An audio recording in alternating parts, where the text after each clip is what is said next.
Hey, it's Raghu, and I am back with Mindrolling, and I'm with Dr. Tucker Peck, who wrote a book that I liked called Sanity and Sainthood.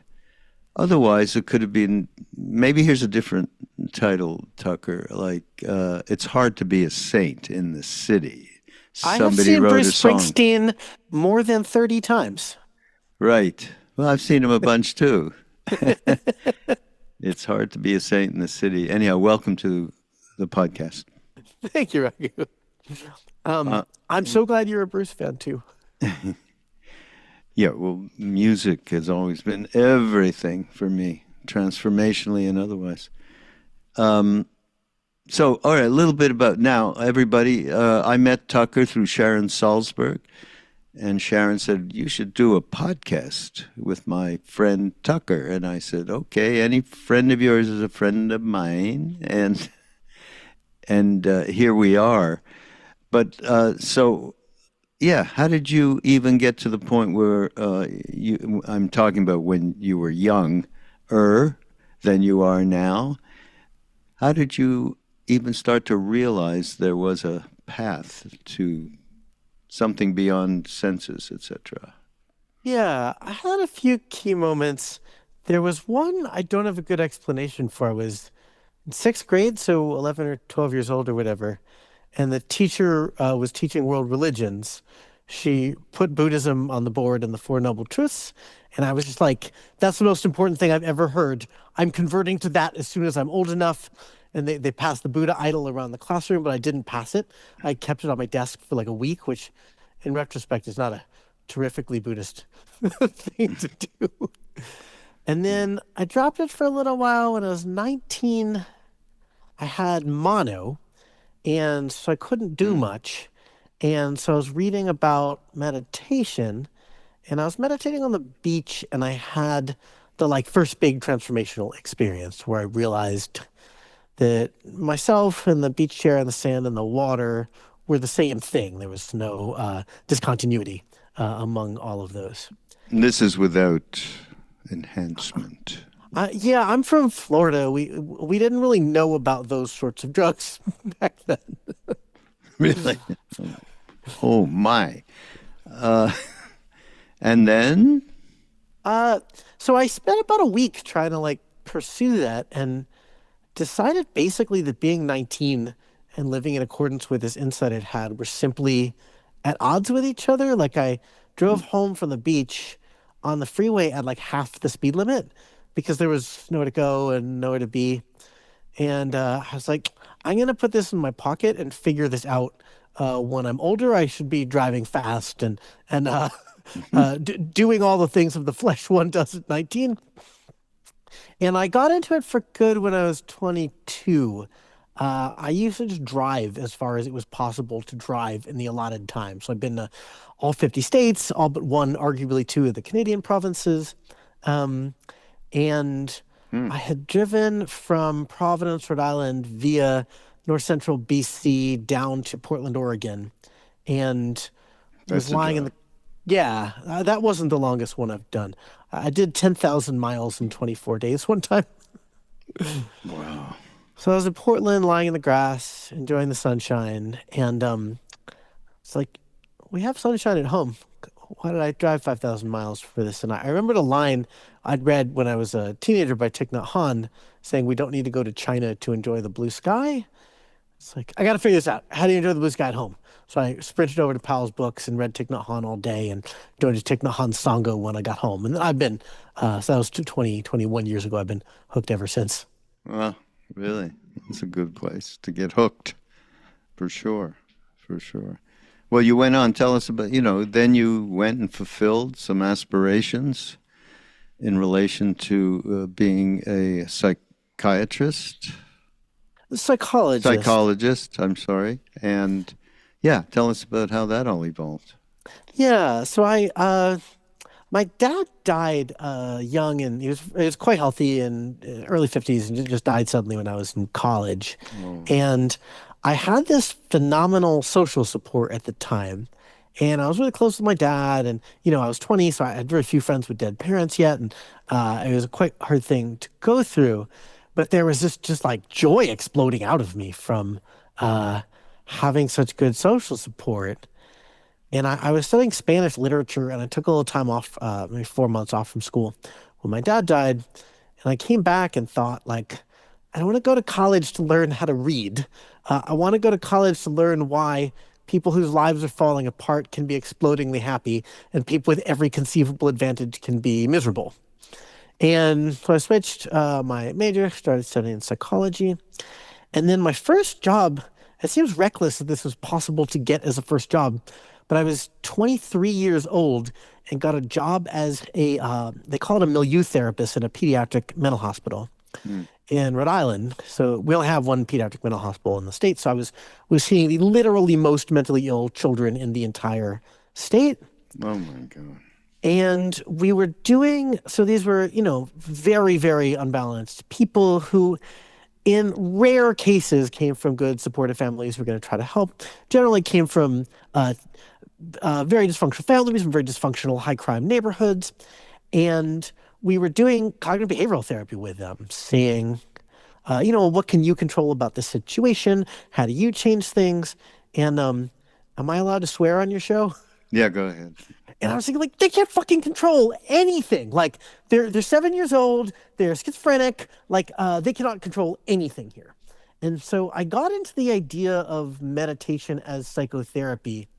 I wish there was some way I could have like bought a stock in this. I was preaching this in 2006 when no one would talk to me about the concept.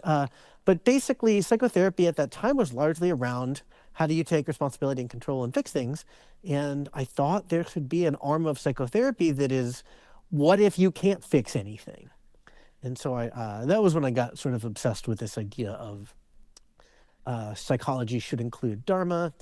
And I had a very good resume. I went to Brown, and I was in a research experience, and I had this clinical experience, and I just could not get into grad school. I was rejected from 27 schools Oh God. over 2 years because I said I want to be a clinical psychologist and study meditation. And I might as well have said I want to be a clinical psychologist studying Bigfoot or something.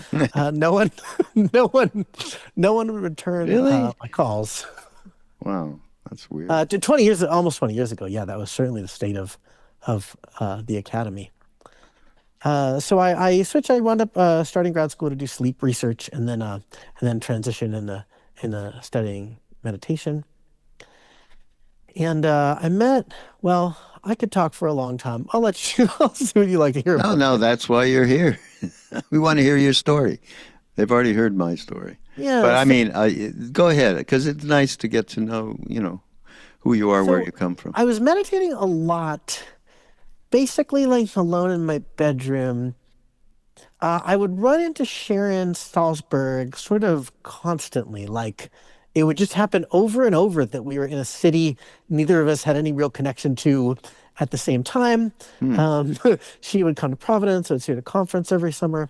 So I was talking to Sharon, but I was doing a lot of meditation, fell into like a pretty classic dark night experience where Hmm. uh, it was both like the world is a bunch of pre-corpses who haven't yet realized that everything blinks in and out of existence, and like all my childhood trauma that I swore never happened, and all my like relational failings were exploding up at the same time. So things got very ugly and stayed that way for maybe 1.5 years of like mental health at a level where people were taking care of me. I was rather Good. non-functional. Really? I was an entrepreneur, and I was getting what for Providence at that time was a pretty high hourly rate. So I could work like 8 hours a week and sort of just make bills and things. And then Sharon realized what had happened and gave me some advice around choiceless awareness. I used to focus on my breath and it felt so good.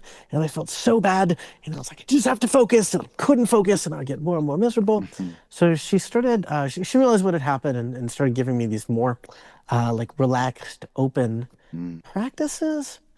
Um, those worked really well. After a few months of those, I didn't feel quite so crazy. I managed to get into grad school and I started like a research group to study meditation because nobody there's so little of that, particularly where I was going to school at the time. And through that, I met a guy called Chula Dasa who wrote a book called The Mind Illuminated. Uh, the book, I think it's still like a top 100 Buddhist book, but at the time he was completely unknown. I was a grad student. He came to meet me because of my, higher profile. Oh, And so I was, one of the first students of this guy who then this book exploded, and so then I was able. He gave me teacher training and authorized me to teach, and there were two things that happened that like made my career take off. One was this book exploding, and he was elderly and sick, and so people wanted to learn the 9 stages of the elephant path, basically. So people wanted to learn the elephant path, and he was hard to get in touch with. So a lot of people would contact me.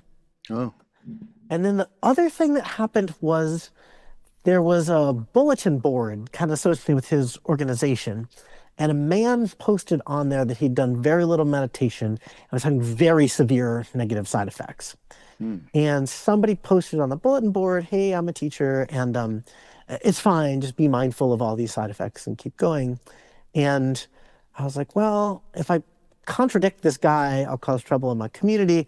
But I was able to Google stalk the questioner and contact him at work and say, "Hey, you don't know me, but I think there's some trouble, and can I help you out?" really? And I was able to help him out. And unbeknownst to me, he was the moderator of a very large Reddit community. And so he posted on Reddit that I was their first official teacher. And after that happened was when I could sort of throw a dart at a map and people would show up to my retreats. Really? Wow, that's amazing, actually. Kind of instant connectivity with people. That's wild. Yeah. I feel like there's more stories of people being ruined, having their lives ruined by Reddit posts than dramatically improved. Wow. Yeah, I don't know that I know a lot of people, or hardly any people, who say meditation, drove me around the bend. And I was reading that this is not unusual in your experience with working with people. Um, I think it is unusual percentage wise. I've had over 1,000 people on my retreats. I have had 4 people leave worse off than they came in. Uh, two, One of them was okay within the week. The other 3 were okay within a couple of months. But because I think if you Google something about you need a psychologist because you went crazy on account of meditating, I if you Google meditation, I'm going to be hit number 8 million. But if you Google psychologist because meditation made me go crazy, I think my name comes up. So Oh, yeah. I think it's not very common, but I've met a lot of these people because I'm one of the resources that somebody out there is recommending. You're the guru of crazy meditators. That's Willoughby Britton's probably the guru of crazy Oh, meditators. really? I'm no third in command or something. Oh, wild, wow. Um, one thing in reading the book, I mean, it starts out right off the bat about enlightenment, what it is or isn't. And then at the end of the book, you have a thing called the myth of enlightenment. And you talk about, I want to talk about what that means, but Yeah. I love this little thing you wrote. You got to tell this story, Tucker, about Grandma Allegra, and who to you was a living example of enlightenment. But just reading it, I was like, wow, that's really cool. Tell a story. Yeah, so she wasn't my biological grandma, but she became my grandma when I was in my 20s, maybe. Mm, She had been a pretty traditional woman, married, 2 kids, described herself as meat and potatoes. When mm, she was 40, the hippie movement started, and she was too old to be a hippie, but she basically became one anyways. And she met a yoga teacher who taught her the sun salutations. And she basically told her husband as soon as the kids are out, I'm going to go be a dharma bum. Are you in or out? And he said, I'm out. And they remained very close friends until they died. But she got divorced and traveled around the world finding spiritual teachers.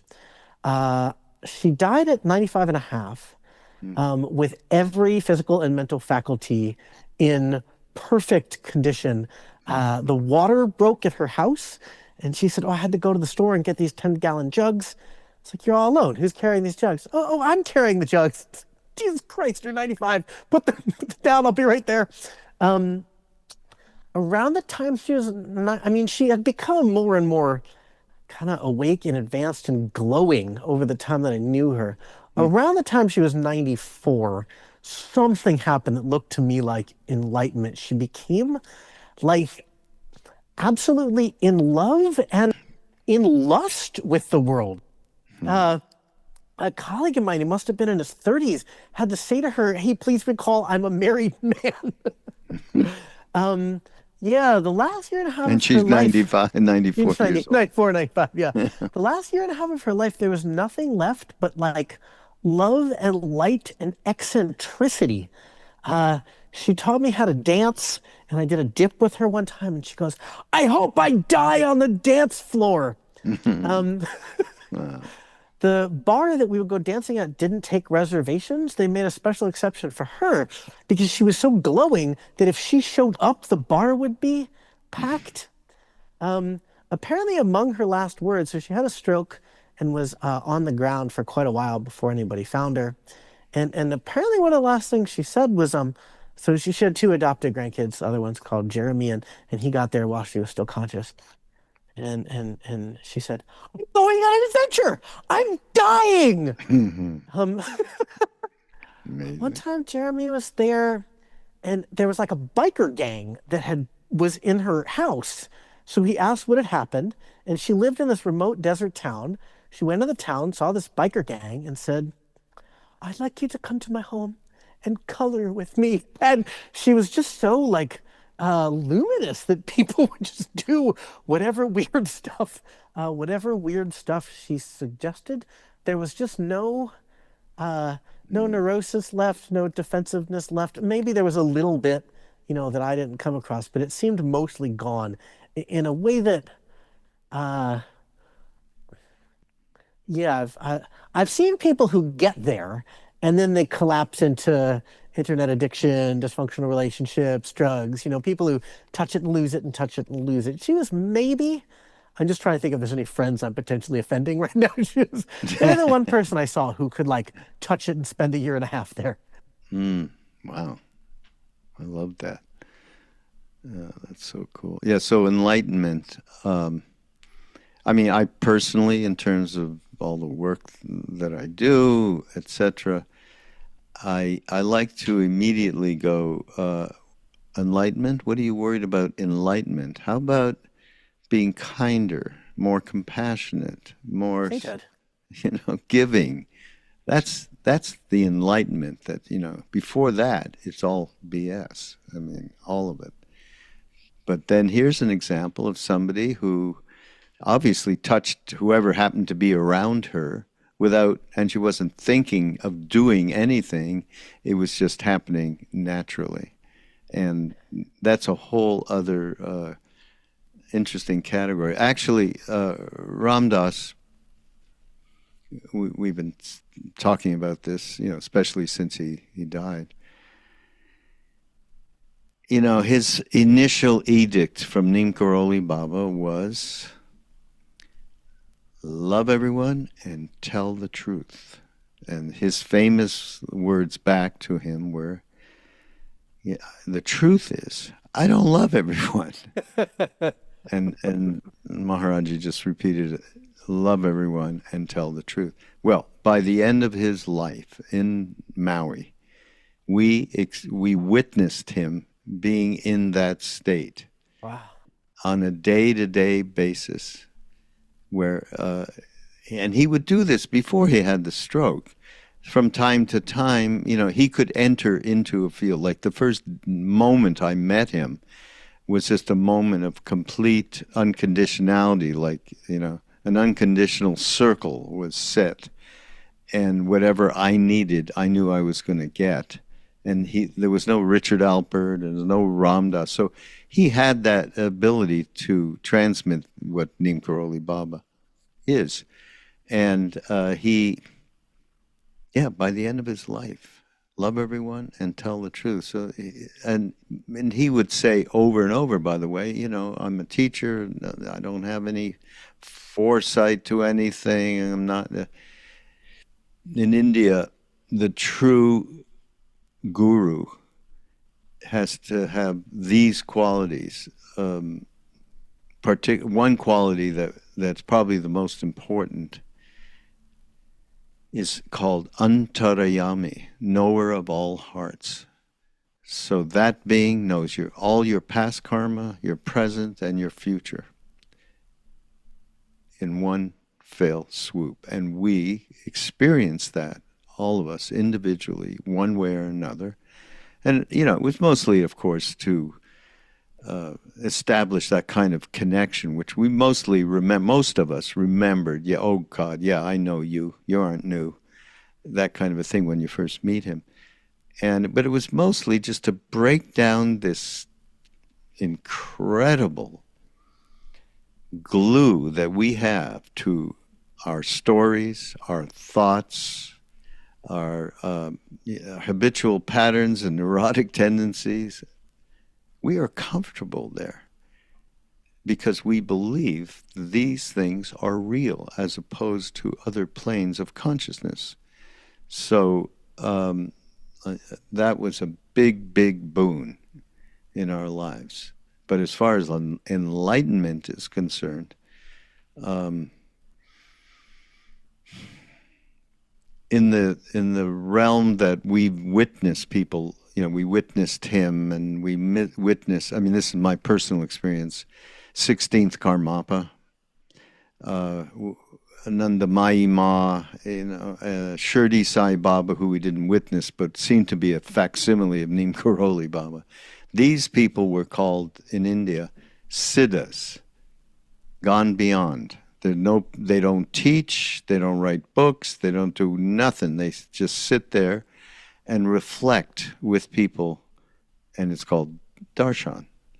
And there's no polarization inside them anymore, 24/7. They have no reason to be anywhere except to serve people. That's the whole deal. So since I had that experience, I always associated that with what we were being given by Neem Karoli Baba, which was all love everyone, serve everyone, and remember the divine. So that to me is enlightenment. The reason I was writing about the myth is if you ever come to one of my retreats, I'm 43, and maybe the first thing you'll notice is I'm among the oldest people in the room. Every of my retreats is young, and 75+% of them are like tech workers, scientists, STEM people. Oh, really? And the medium, the like dharma that is passing among this group is enlightenment is basically you get to feel the way you want to feel. It's permanent and it's kind of easy. It is solo, meaning if you go on a couple retreats, dharma is neurohacking. If you go on a couple retreats, you can change your brain such that it feels the way you want it to feel. And as you probably noticed from many decades of doing this sort of work, that's not what happens. And so, so if you go into this expecting that that's what happens, you come out, wildly disappointed. Yeah. So where do you even hear? You hear from them directly. This is their thoughts about what this is and what's possible. Yeah, I mean, so the teacher I was talking about, Tuladasa, his book says, I edited all these drafts of the book and I kept putting a red line through these sentences and I got in there. It says, not everybody needs a year of practice to arrive at the top stage of the elephant path. Some people are a little slow and need a bit more than a year to be like purposely awake, effortlessly focused, joyful all the time, bleeding into daily life. There's my friend Daniel Ingram wrote a book which has lots of good parts to it. He may well be listening to this right now, but at least the first edition of the book had a line that was like, becoming enlightened is hard, but medical school was harder. So these myths are being spread by people who are in many ways good teachers telling the truth on many topics. They're also being spread on Twitter. Uh, I don't quite understand where that's going from. There's a bunch of very young people on Twitter with not that much meditation experience who publicly swear that they experience no negative emotions, and if you call them and say, "How are you doing?" they will express all the negative emotions that mammals experience. That's great. That's like a Larry David skit. Uh, Thank you. Somehow I consider a comparison to Larry as a huge compliment. wow. So all of these tech young people are coming. Why are they coming to the retreat? Do you do a survey? Uh, well, the reason they come to the retreat shifts over time. Uh, People are coming to the Dharma for the same reason they've always come to the Dharma, which is life doesn't feel very good. And the people that I work with, like at least once a week in my therapy clinic, somebody tells me they're worried about their finances. And when I ask them how much money they have, the answer is millions or dozens of millions of dollars. The people working in the technology field are extremely wealthy and basically have become extremely wealthy very young. So because you earn so much money, it's possible by the age of 26 or 27 to have a high six, low seven, or much higher digit net worth and not need to work for a very long time at least and be able to do whatever you want. And I think the particular reason that these folks are training as Dharma is they're very educated. So if they go into the church or the synagogue and they hear that the world is 5,000 years old and you're supposed to throw rocks at gay people, they're out. Right? That I think one thing that's bringing them to Dharma is the open arms and good epistemics that at least many branches of Western Buddhism have. You don't have to believe any offensive social views. You don't have to believe anything about the history of the world.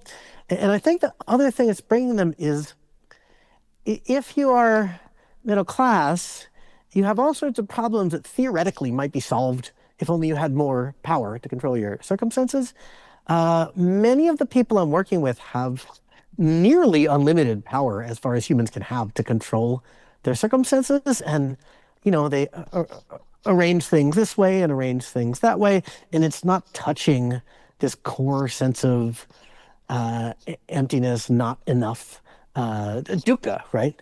And so I think that's why so many of these young people are drawn to the Dharma. Becoming wealthy and powerful young makes the Four Noble Truths really obvious.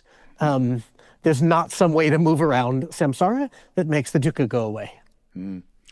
But I mean, I find because we're out there sharing Ram Dass's purview, his perspective on psychedelic insight and spirituality and science.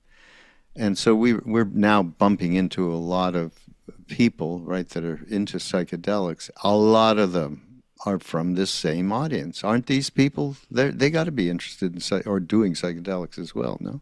Oh, yeah, absolutely.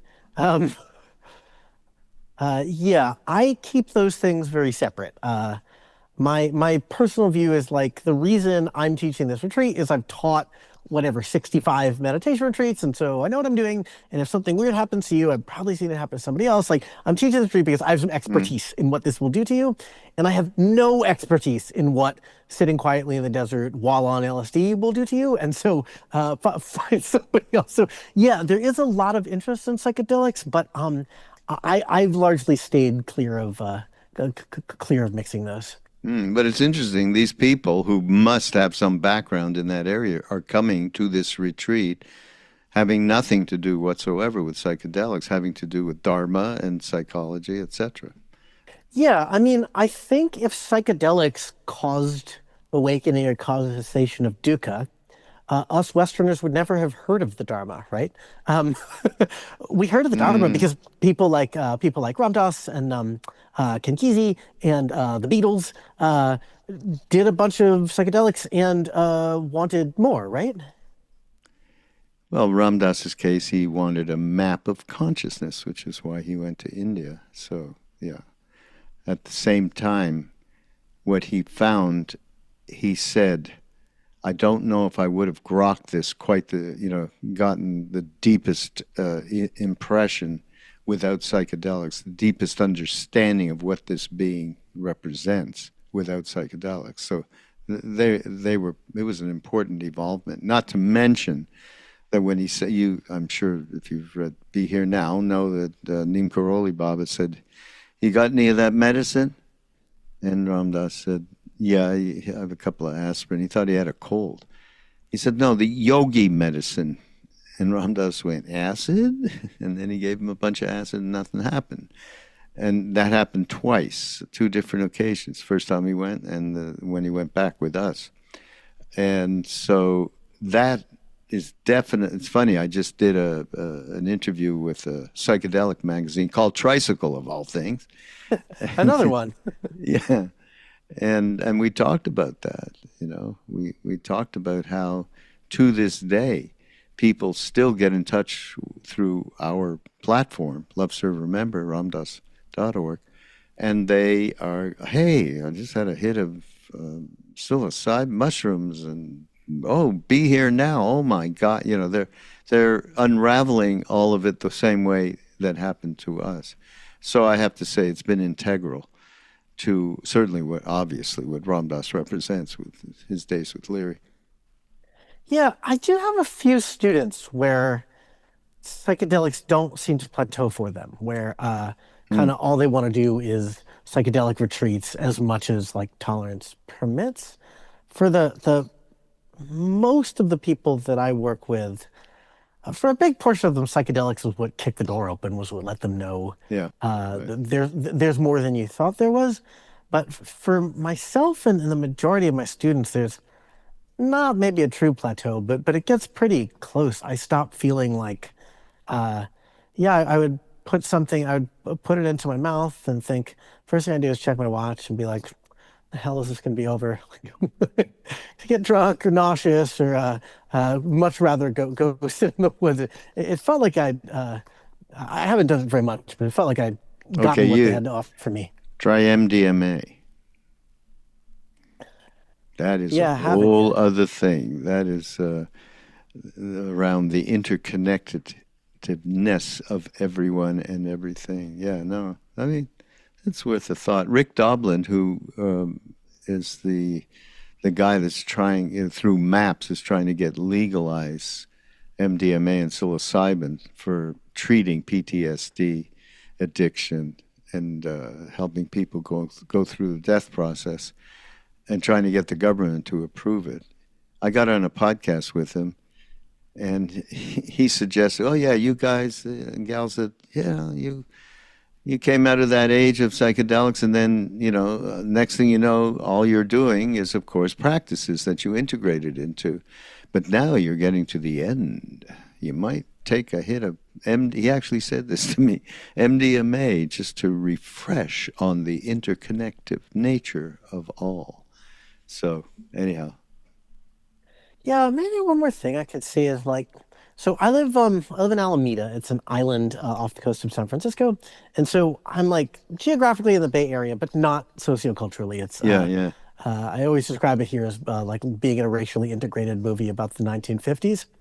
Um, and so I, dip my toe in Bay Area culture once or twice a week, and the amount of drug abuse that goes on here is really phenomenal among very like functional people.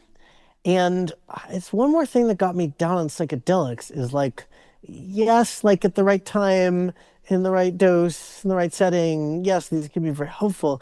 I keep meeting people who are just drug addicts and think that because they want awakening, they're like very spiritual. Mm. The concept of drug addiction in the subculture I live near feels almost like it has been erased, like it's not a thing that can happen to a person. Mm. It's called spiritual bypass. Um, yeah, maybe we should talk a little bit about something that's I kind of yeah, it'd be good. It's eluded me a little bit, and that's the difference of content and process in relation to working with one's mind. Can you talk about that? Maybe give some nice examples that. Yeah, of course. The lineage that I trained in was technically a hybrid, was basically Theravada Buddhist Dharma. And in Theravada Buddhist Dharma, almost everything we were taught to do was related to mental process. So the analogy I use in the book is if you see two people arguing, what you're going to do is listen to what they're saying and try to figure out who's right. That's the content of their speech, the content of their argument, and that is what is natural to focus on. Now imagine they're arguing in a language you don't speak. So now you can't assess their arguments. The only thing that's left to do is watch how they're arguing, right? Is this one Mm, aggressive? Is that one submissive? Is this one aggressive to a point until the submissive one flips? That you could describe the argument, you could move closer to or farther from the argument. But all of this is generally predicated on ignoring the content of the argument. If you're in the content of the argument, that's basically all you're going to be processing, right? So the what we do, at least in the Dharma that I trained in, if you went to your Dharma teacher and told them that you're having bad memories from your childhood, they'd be very unlikely to have you spend a long time explaining and exploring those memories, right? They would say, hey, how are you relating to those memories? What's the craving? What's the pushing away? How is your mindfulness? How is your equanimity? That almost everything the Dharma does is say, yeah, sure, there's dukkha. You can't make it go away. You can relate to your experience differently. You can notice the mechanisms of your experience at a subtler level that is generally available to you. And you can't notice that subtle level while you care what the voice in your head is saying, right? Whereas if you go to a psychotherapist, the treatment you get is essentially the literal opposite, right? If you say I had a difficult childhood, they really are likely to say, please tell me about that for 15 hours, right? And people keep going to psychotherapy because all of our research shows psychotherapy does heal things. So what tends to happen, at least among this cohort of students that I'm mostly working with, but no, I think among all the Western students I've worked with, is meditation will give you periods where all sorts of magical, wonderful things are happening to you, just like the suttas and your teachers told you. And then it gives you periods where you're just like crying and crying and crying. And sometimes, so the effect of meditation is for like all of us heavily repressed Westerners, one of the effects is to show you what you're feeling. And many of these knots, these, emotional, psychic skandhas, sankharas, get untied just by letting them arise, letting them pass away. Some of them absolutely don't. They will just torture you and torture you and torture you and destroy your meditation practice and go nowhere. And so the mantra that I repeat the most in the book is you should focus on mental process when you can and mental content whenever you have to. The reason is that process is a way of hitting everything at once. So you might have 4 problems in your marriage and 7 terrible things that traumatized you in your past, and that's 11 problems, right? And if you can stop all of the foolish controlling, this is the term I usually use for tanha is It's not that you should have no desires or assert no control. Certainly, this isn't how the Buddha lived. The Buddha did lots of work and lived a very intentional life. Is that you shouldn't control things in ways that you can't, and we are constantly doing this. And so, as you can learn to see your mind more clearly and relate to it better, all 11 of these problems are going to hurt less and less. On the flip side, one of them may hurt so much that you just cannot do anything except bang your head into a wall or deal with this problem directly. And so that's the idea of content when you have to. And maybe the last thing I could say on that is process when you can and content when you have to doesn't have any timeline to it, meaning you might have to deal with childhood trauma every sit for 4.5 years, right? The idea is just as soon as you have something you're looking for, do I have enough space? Do I have enough space? And you're ready to drop it as soon as you have it. That's the way of going into the content without solidifying ego. It's at least intellectually being prepared to drop the story as soon as that seems possible. Mm-hmm. That's good. Thanks. I put a lot of time into writing it. I like that. That's good. What's it? How did you come up with this alter ego that was asking the questions?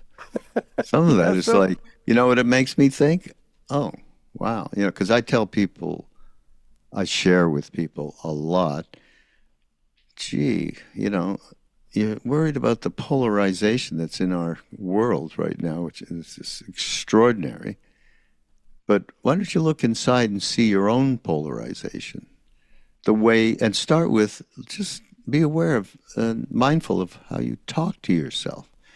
Like if you hammering a nail in and you are unmindful and you miss a little and you hit the little finger and boom, you are saying terrible things to yourself.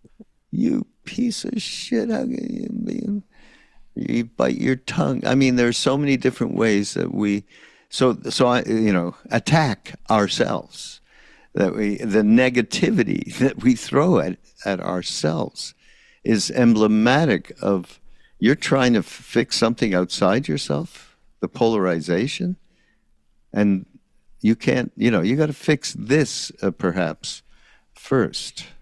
Yeah. Regime change begins at home. So that's what I thought. I'm sorry. That's what I thought, because this alter ego was giving you a lot of bullshit. I thought, I wonder if he's getting that, and if that's no. I got that feedback from several of the reviewers. So for listeners who haven't read my book yet, I imagine there's a link over here where you can read it. It's written as an interview between me and a fictional interviewer who is snarky and hates me and hates my book. And the feedback I got from a few reviewers was, gee, it's like really dark that your head is this cruel of a place to be. And so as the book goes on, you learn more about the alter ego. He has a bit of a backstory. And the reason I did that was my head's actually not that dark. I'm a pretty confident person. I was very confident in my... when I was writing, I was not thinking to myself, you're the worst writer in the world and this is a terrible book.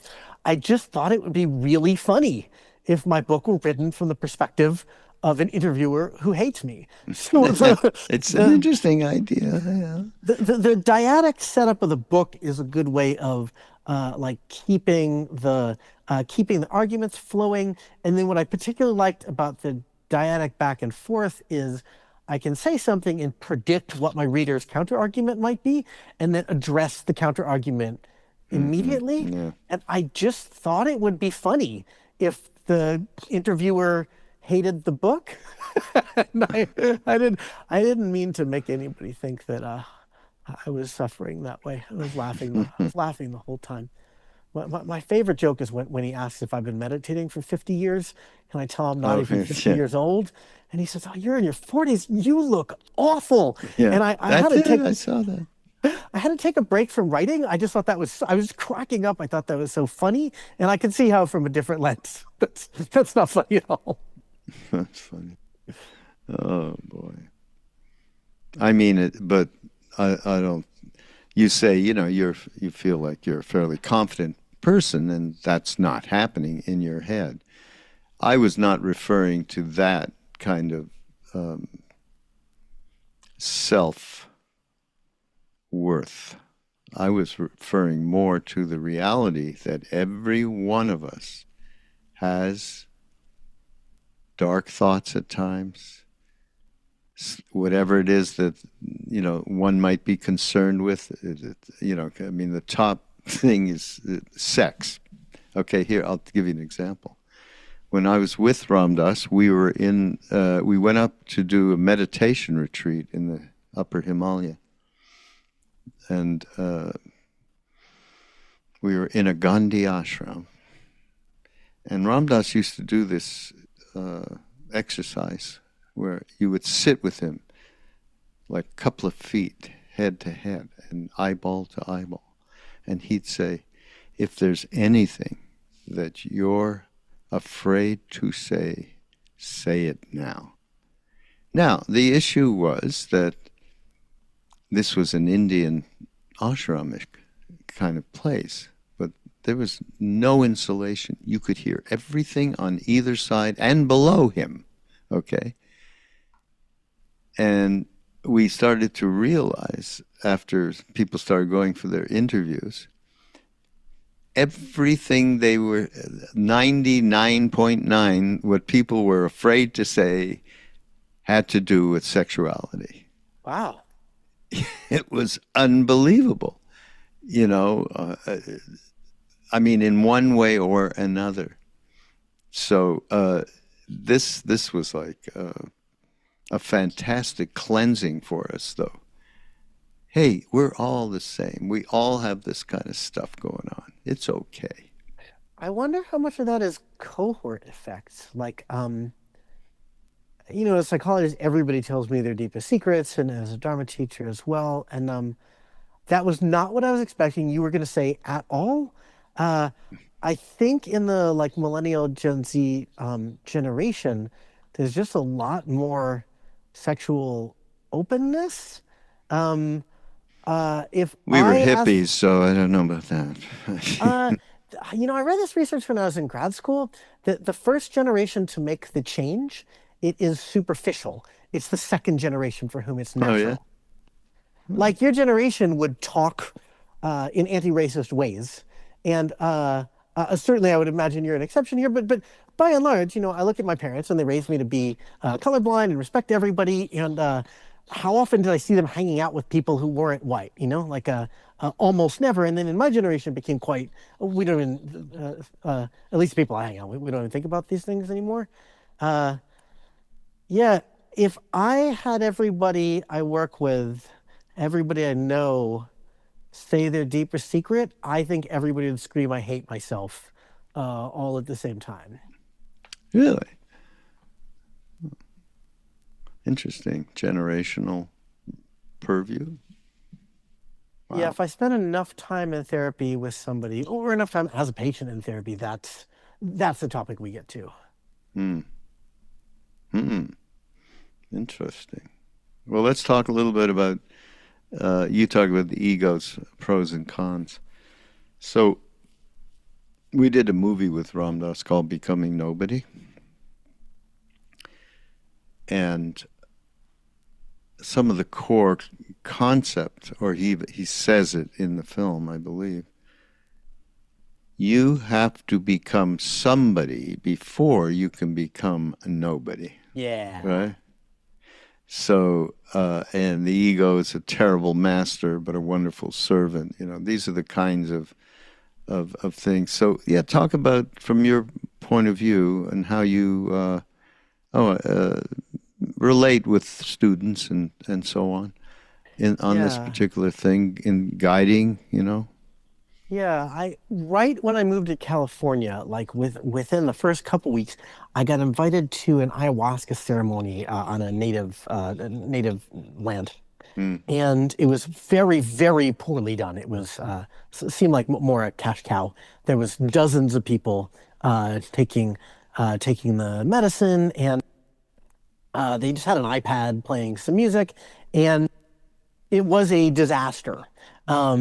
People were screaming, "We need help! We need help in Oh my here!" gosh. And I'm I have no idea what's going on. I can't tell whether this is a facilitator because something truly terrible is happening or whether this is somebody processing ego without trauma. And then a man walked outside the tent and was beating himself with a belt, screaming in Spanish, "Daddy, I am, Daddy, you are," and lots of other things like this. And so this can be what happens if the ego simply dissolves, right? One metaphor I like to use for the ego is like the mayor. In many cities, the mayor has little to no statutory authority, right? That the city council is the one that actually passes and approves laws, and the mayor is just some guy who doesn't really have a lot of power, but everybody like thinks the guy has a lot of power, and so the guy becomes very influential, and the city becomes a lot more stable. There's somebody you can talk to, somebody you can vote for change with. The ego is like this. I never thought of this, but I remember being shocked in math when I learned that the number I, so it's the square root of -1. So it's like what number squared is -1. And of course, no number squared is -1. All squared numbers are positive numbers. But there's all this functional math that describes the world in which the number I appears. It is fake, but it is consequential. So this is maybe how I think about the ego, that the ego is this structure that we believe is very powerful, and it does a few things. One is it has this kind of dictator mentality of telling most of what's going on in the mind and body to shut up. And this is, at an extreme, this is repression and depression. And in the mid-ground, in the balanced ground, this is what we call emotion regulation, right? What was happening at the ayahuasca retreat was people had no ability to regulate their emotions, and it was a catastrophe. It also helps you regulate preferences. Like a joke I often tell is when the waiter comes and asks you what you want for dinner, you cannot say all food has one taste, the taste of freedom, right? You also can't talk about how one part of you wants to be healthy and one part of you is a sugar addict and one part of you thinks we should eat less meat. And you just have to say the name of menu item, right? And so the ego has this suppressive ability to tell all the rest of this to shut up and just say pasta. And if you can't do that, you don't eat dinner and you die. So the ego keeps your emotions together. As you're talking about this polarization, you look inside, and if I look at the number of people I've been over the course of the day, I woke up and there were several emails from people who were upset about various things and complaining. It's like the world's a terrible place and I'm not good at fixing it. And then my first therapy session went great and I was super happy and felt confident on top of the world. You know, if you look at the number of people you felt like you have been today, it's a pretty large number, and the ego creates some degree of sanity. If you work with, extremely mentally ill populations, you see people without egos, and they often have to live in facilities that they're not actually able to take care of themselves. So the ego has some really nice things for being a sane, competent person existing in society. When you get mad at somebody and want to break all their teeth, there's some part of you that says, we don't do that, and shuts down. The trouble is the ego is trying to protect you from threats, and it is very, very unclear on what does and doesn't constitute a threat. It tends to think any sort of emotion constitutes a threat. Any sort of insight into how the mind or the perceptual system works is more than you can handle. And so what you want is to sort of slowly get to know yourself. I, for many years, was teaching the elephant path, and I've never been a huge fan of the elephant path. What I liked about it... path. Oh, sorry. It's the 9 stages of meditation described by Ashtanga and Kamalashila. It's concentration building insight would be the quickest way of describing it. And for modern lay people, concentration's really hard. Very few of us can get any traction of it on it unless we're on retreat or doing lots of practice. But what I loved about teaching it is because we're not very good at it, you're spending a lot of time getting exposure to striving, self-hatred, the emotions that come from sitting quietly. And so you want to basically get to know what are all the features and bugs of your mind system before you abolish the position of mayor. One way you could think about overcoming ego, even for a period of time, is moving from a dictatorship to a post-coup anarchy. And the question of is that a good thing to do really depends on how good of a shape the society is in. We can all think of some recent examples of societies where lots of different groups of people hated each other, and there was a coup, and everyone was very glad the dictator was gone for like a couple of hours, and then things got even worse. So that's my thought on the ego has pros and cons. Because I'm working with people who want, enlightenment before Christmas, and they can do a hour-long meditation in 20 minutes. They're very busy. There is this like rush to give me the cool experiences, and so part of what I'm doing in the book is restraining. No, self-knowledge first. The ego may dissolve all on its own, and I'll help put you back together. But if you could choose, self-knowledge first, self-dissolution second. Mm. Of course, you know who Joseph Goldstein is. Yeah, of course. And he was on retreat with us teaching in Maui when Ram Dass was still here. And one of Ram Dass's caretakers was driving Joseph around Maui. And this guy, young guy, said, if you could tell me one thing that would be useful on the path for me, what would that be? And Joseph turned to him and went, stop clinging.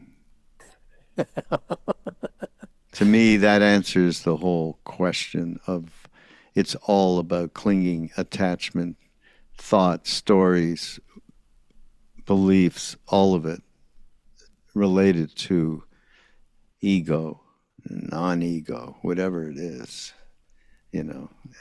That's the main and then last but not least, in terms of prescriptions that we have been sharing for many years, it's around love and what that is and how to open up in that way. Ram Dass did this meditation, loving awareness. And in fact, I was just mentioning yesterday to somebody, Sharon Salzberg, we created, when she could, she came to Maui quite a bit. And we put this teaching film together on loving awareness. And she started talking about love one day. And she said, it's hard to even talk about love. Because as soon as you do, people think you're weak. Its connotation is a weakness. It's like, the people in our milieu, in our culture right now, are throwing negativity at the word, not compassion. They don't even get near compassion, but just empathy. Empathy is a bad thing, is how they're characterizing this. So love, empathy, compassion. It's the way that we now integrate this into our lives is shocking about, in the way that this is just progressing. It's a shame. It's shameful. It really is shameful. But not probably, for sure, is perfect for what needs to go on right now, to shine a light on that darkness, I suppose, because it's really tough stuff when you see what's going on all around us. And the only way, I guess, for these people to survive is to turn it into a negative. Yeah, certainly. Those of us trying to preach loving your neighbor and getting along have always been facing an uphill battle. It seems really, really easy to convince people to hate each other, and there are always people with strong interests in making people hate each other. And here we go again. Yeah. Yeah. Here we go again. Oh, I hate to end on a little bit of a dark note. Here we go. I got all night, man. Well, we're at the end of our allotted time here, but you know what you're doing in this book by having the alter ego question. It's similar to. Do you know who Duncan Trussell is? The Oh, podcaster, and he works yeah, with us all the time. Midnight Gospel, right? Yeah, Midnight Yeah, oh, I Gospel. love that show. Yeah.